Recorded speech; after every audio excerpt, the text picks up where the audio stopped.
Assalamualaikum warahmatullahi wabarakatuh.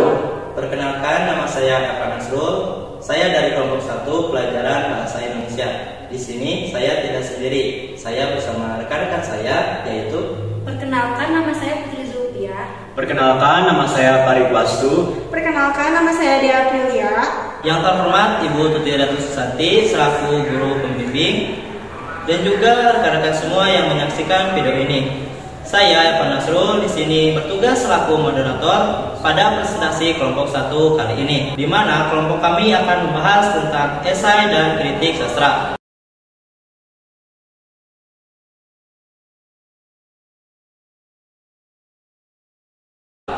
Adapun topik pembahasan yang akan kami bahas yaitu yang pertama terkait definisi, ciri, dan perbedaan antara esai dan kritik sastra. Yang kedua terkait bagian-bagian atau struktur pada esai dan kritik sastra. Dan yang ketiga terkait kaidah kebahasaan esai dan kritik sastra. Untuk definisi, ciri, dan perbedaan esai dan kritik sastra akan disampaikan oleh rekan saya yaitu Putri Zulfia.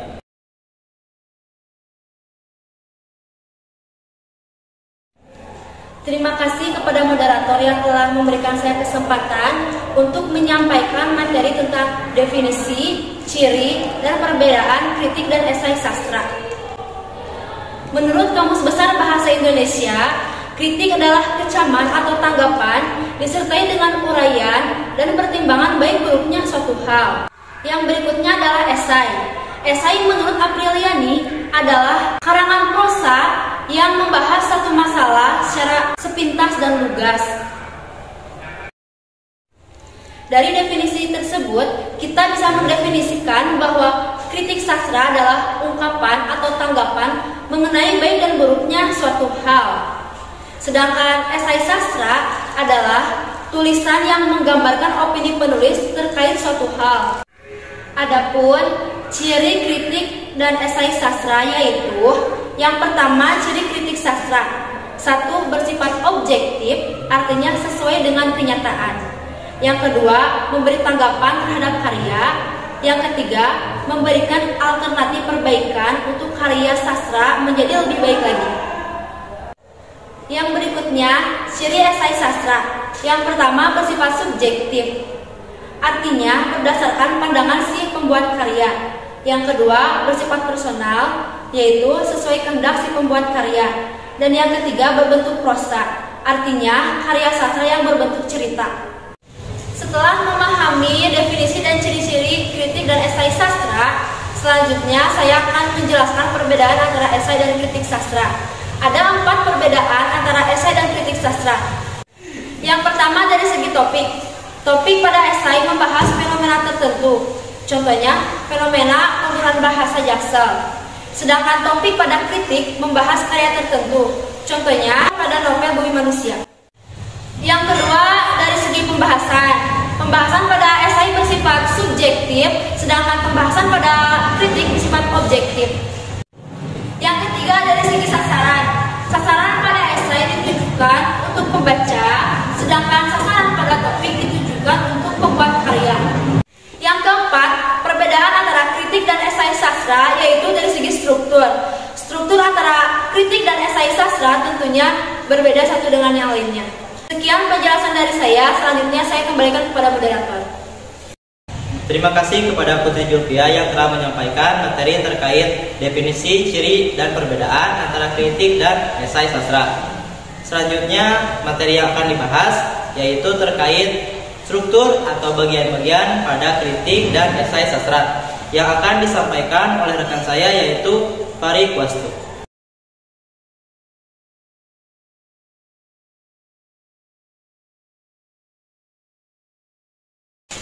Terima kasih kepada moderator yang sudah memberikan saya kesempatan untuk berbicara. Kali ini saya akan menjelaskan struktur dan bagian-bagian dari esai dan kritik sastra. Ada 3 bagian atau struktur pada teks esai dan kritik sastra. Kita mulai dari teks esai. Pertama, pendahuluan memuat pernyataan umum, lalu isi memuat rangkaian gagasan, dan yang terakhir penutup memuat penegasan ulang. Untuk lebih jelasnya, mari kita lihat contoh dari teks esai yang berjudul Candu.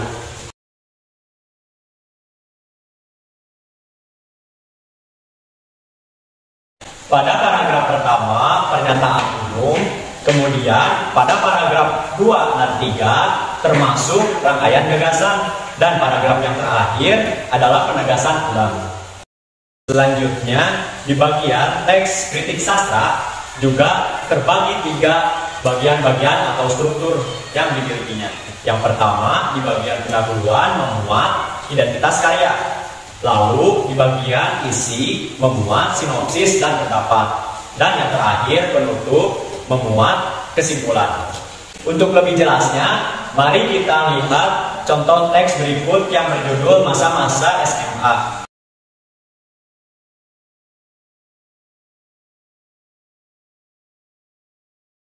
Pada paragraf pertama termasuk identitas karya, lalu paragraf kedua sampai 5 adalah sinopsis atau pendapat, dan paragraf yang terakhir termasuk kesimpulan atau manfaat. Sekian yang dapat saya sampaikan. Terima kasih. Saya lanjutkan lagi kepada moderator. Terima kasih kepada Pak Rikwastu yang telah menyampaikan materi terkait struktur atau bagian-bagian kritik dan esai sastra. Selanjutnya, materi yang akan kami bahas yaitu terkait kaidah kebahasaan, esai dan kritik sastra yang akan disampaikan oleh rekan saya, yaitu Dea Aprilia.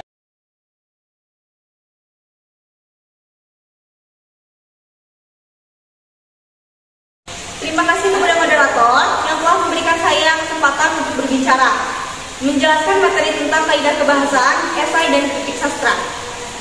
Selain memiliki perbedaan, esai dan kritik sastra juga memiliki kesamaan dari segi kebahasaan.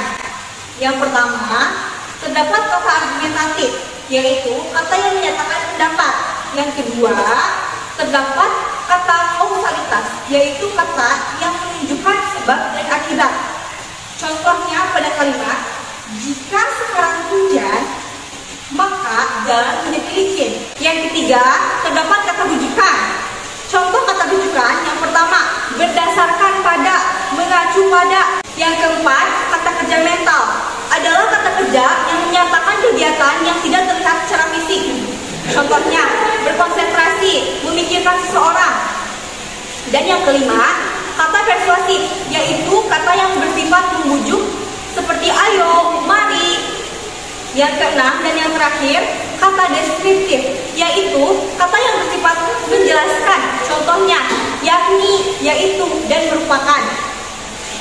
Mungkin itu saja yang bisa saya sampaikan materi kali ini. Saya kembalikan lagi kepada moderator. Terima kasih. Terima kasih kepada Dea Aprilia yang telah menjelaskan terkait materi kaidah kebahasaan, esai dan kritik sastra. Baik, saya akan menyimpulkan materi dari awal hingga akhir. Esai sastra. Esai sastra merupakan tulisan yang menggambarkan opini penulis terkait suatu hal. Dalam hal ini berarti terkait sastra. Kritik sastra. Kritik sastra merupakan tanggapan atau ungkapan mengenai baik buruknya suatu hal. Dalam hal ini juga mengenai sastra. Esai dan kritik sastra memiliki perbedaan. Ada 4 perbedaan antara esai dan kritik sastra, yaitu yang pertama perbedaan dari segi topik, yang kedua perbedaan dari segi pembahasan, yang ketiga perbedaan dari segi sasaran atau tujuan, dan yang keempat perbedaan dari segi bagian-bagian atau strukturnya. Selain memiliki perbedaan, esai dan kritik sastra juga memiliki persamaan. Persamaan antara esai dan kritik sastra ada pada kaidah pembahasannya. Sekian materi yang dapat kami sampaikan. Terima kasih atas perhatiannya dari awal sampai akhir. Tetap semangat dalam menimba ilmu. Semoga materi dari kami semua dapat dipahami dan dimengerti. Karena sebaik-baiknya manusia adalah manusia yang dapat bermanfaat bagi orang sekitarnya. Terima kasih. Wassalamualaikum warahmatullahi wabarakatuh. Bye-bye.